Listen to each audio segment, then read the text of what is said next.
퇴임 후에 원래 이 계엄 사태가 아니었다면 퇴임 후에 경기도 양평에다가 대통령 사저를 지으려다고 139억이 책정됐었거든요. 경호처도 뭐 짓고 뭐 해서 그게 작년 9월에 그 예산이 책정돼서 발표돼가지고 논란이 있었잖아요. 그래서 내가 막 거품 물고 반대했죠. 어떻게 그 고향을 그렇게 오염을 시키느냐. 차라리 일본으로 가서 사는 게 더 낫지 않느냐. 그런 정도로 내 극단적인 표현까지 썼는데 지금 극렬 지지자들이나 또 윤석열을 나중에 또 이렇게 이렇게 퇴임 이후에까지도 뭔가 도움을 주려고 하는 사람들이 박근혜 사저를 대구에 또 마련해 준 것처럼 지금 확인은 안 해봤는데요. 제가 그 139억 책정된 그 부지, 그 다음에 그 경호처 부지 여기 예산이 책정된 게 어느 정도 나는 실행이 되고 있는 걸로 알고 있습니다. 그런데 지금 탄핵이 되고 나도 그 돈 쓸 수 있습니까? 아니 그러니까요. 그게 중단이 됐는지 확실하게 중단이 된 건지 확인해야 될 부분이라고 나는 이게 정치권에 말씀드리고 또 한 가지 갑자기 생각난 건데요. 저희는 이제 내란, 탄핵, 파면 이렇게 되니까 당연히 이 윤석열에 대해서 출국금지 이런 게 됐을 거라고 생각하는데 아무도 그 얘기를 저 들어본 바가 없어요. 그것도 마찬가지입니다. 네, 그래서 들어본 바가 없어요. 네. 자동으로 이제 그거는 출국. 왜냐하면 이들이 지금 우리가 쉽게 생각하면 안 되는 게 아까 이제 친위 쿠데타로 워낙 광범위한 세력들이 지금 여전히 건재하고 있는 거잖아요. 네. 심지어 경찰청 간부들이 상당수가 그렇게 건재하고 있는 것 마찬가지로 이들이 사형 아니면 무기징역밖에 없는 거잖아요. 그리고 김건희 입장에서 남편이 그렇게 가면 본인 차례가 뭐다 하는 거 뻔히 알고 있고 그래서 극한 무엇이라도 할 수 있기 때문에 반드시 출국금지 확인해야 됩니다. 자, 제가 좀 속도감 있게 달려보겠습니다. 정말 재밌는 내용이 아직 남아있는데 간단하게 짚고 심층적인 내용은 다시 한 번 더 두 분 모시고 토론을 좀 해보겠습니다. 일단 김건희가 전체적으로 주도하고 있다. 지금 현재 김건희의 심리 상대는 자포자기냐 아니면 새로운 계략을 세우고 충분히 살 수 있다고. 그녀에게는 자포자기는 없습니다. 네, 맞습니다. 그때 새로운 이제 뭐 전략이라면 전략, 새로운 이제 아이디어를 내놓으면서 이제 돌파구를 마련하고 그렇게 이제 개척해 나가는 여성이죠. 자, 바깥에서 윤석열 지지자들이 용산에서 나오지 말고 한남동 관제에서 공성전을 펼치고 저항하자라고 했던 이야기가 많이 있었는데 이것도 결국 수용한다. 그리고 탄핵 결과를 승복한다라고 했을 때는 김건희 의사가 매우 크게 반영이 되었다라는 것도 제가 취재한 바가 있고요. 지금도 여전히 김건희가 이제 주도하고 있다고 하는데 자, 그러면 이제 탄핵이 됐기 때문에 신 교수님 그리고 재영 목사님이 취재하고 있는 내용들도 이런 것들이 지금 취재가 되고 있고 곧 터져 나올 것이다라는 정도는 우리가 문제 제기를 하죠. 제가 먼저 이야기를 하자면 김건희가 2024년 7월 달에 미국 방문을 했습니다. 그때 하와이에 갔는데요.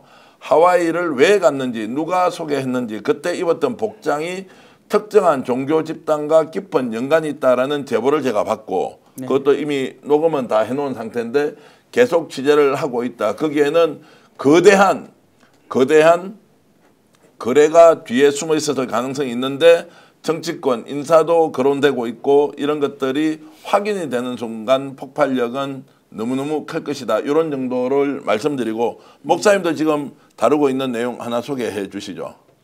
저는 김건희 씨가 이제 제가 그것도 취재해서 보도했던 부분인데 이제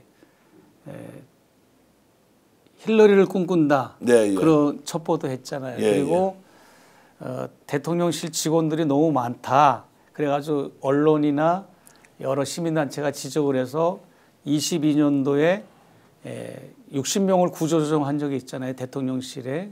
그때 이제 갑자기 잘린 사람들은 불평불만을 이제 털어놓고 갔을 거 아닙니까? 그때 내가 두 사람을 이제 시내에서 만난 적이 있었습니다. 그때 그분들이 한 얘기가 대통령이 퇴근 시간이 서너 시간이 남았는데 술 마시러 늘 간다는 얘기. 그 다음에 김건희 씨가 힐러리를 꿈꾼다. 그런 얘기였는데 저는 지금 국힘당하고 용산이 김건희 세력이 윤석열 김건희 세력이 이번 60일 동안 어떤 수단과 방법을 가리지 않고서라도 자기들의 영향력을 이제 행사할 것이고, 그 다음에 자기들의 사후 이제 탄핵 이후 구치소를 가도 구치소 재소자로서 있는 동안이든, 그 다음에 구치소에서 사면을 받고 나오든, 아무튼 그런 거에 연관된 그럴 만한 이런 정치적인 구도를 짜고 영향력을 미치는 일을 할 거라고 저는 보고 있어요. 네. 그리고 언젠가는 또 이제 항상 40%는 늘 지지하는 국힘당이나 이 보수 세력들이 있으시니까 그거를 의지하고 희망의 끈은 놓치지 않을 것 같다는, 꺼진 불도 다시 보자 차원에서 그거를 좀 다시 한번 상기시키고 싶어요. 자, 헌법재판소의 판결문을 보면서 얼마나 많은 사람들이 이 내란 세력에게 속았다. 그리고 거리에 나가서 태극기를, 이스라엘기를 들고 했던 분들이 얼마나 많이 후회하고 속았다고 장탄식을 했겠습니까?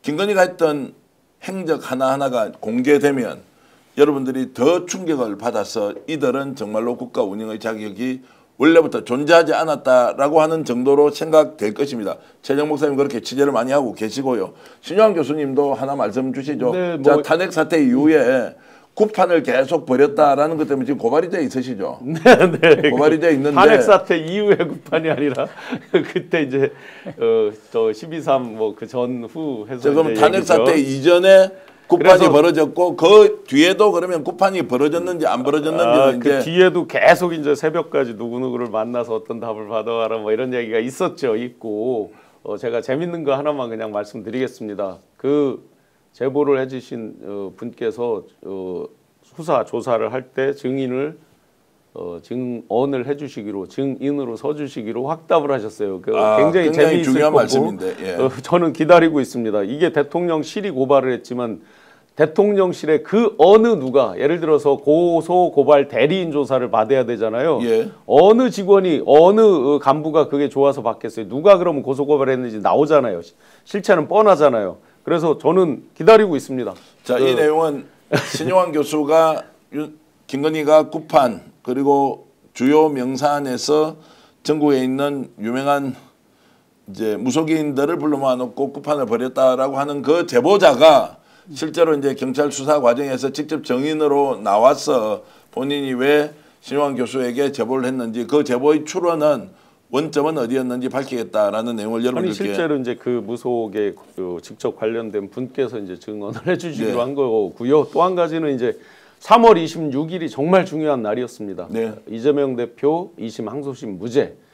그게 무죄가 나오면서 이들이 플랜 B를 세우지 못하고 지금까지 우왕좌왕한 거예요. 그것 때문에 지금 이제 모든 게 다 깨지고 실제 헌재 재판 선고 기일도 어쨌든 스무스하게 그 뒤에 잘 잡히고 이런 일련의 일들이 이제 벌어지는 그 시발점, 비포 애프터에서 그 정점이 3월 26일 이재명 대표 무죄. 그러면서 이제 지금 김건희, 윤석열이 여전히 플랜 B를 만들지 못하고 있다. 그런데 이 60일 동안에 이들은 분명히 뭔가 이제 자기들이 솟아날 거, 사형 아닌 무기징역, 이거 굉장히 압박이 되는 거죠. 그리고 남편이 갔을 때 과연 어떠한 참혹한 일이 생길까? 그러면 지금 굉장히 부지런히 플랜 B를 만들고 있다. 그런데 제 세력을 만족시키는 플랜 B를 내지 못하기 때문에 전광훈 세력, 지금 소년보 세력 이렇게 와야 되는 그 정점에 바로 이 플랜 B를 세우지 못했기 때문에 피니시 라인을 다 똑같이 알 수 있는 피니시 라인을 만들어야 되는데 그걸 지금 만들지 못했기 때문에 어쨌든 일시적으로 이들은 와해가 됐습니다. 그런데 그들도 또 시간이 가면 전회를 정비합니다. 그걸 또 저희는 또 대비를 해야 됩니다. 자, 내란 세력과 탄핵 반대파 세력들이 급속하게 붕괴하고 있다. 이 시점은, 그러나 이들은 절대 포기하거나 그리고 자포자기하면서 국민들에게 용서를 구할 리가 없다. 스픽스는 말하는 언론입니다. 대세는 유튜브, 그중에서 스픽스.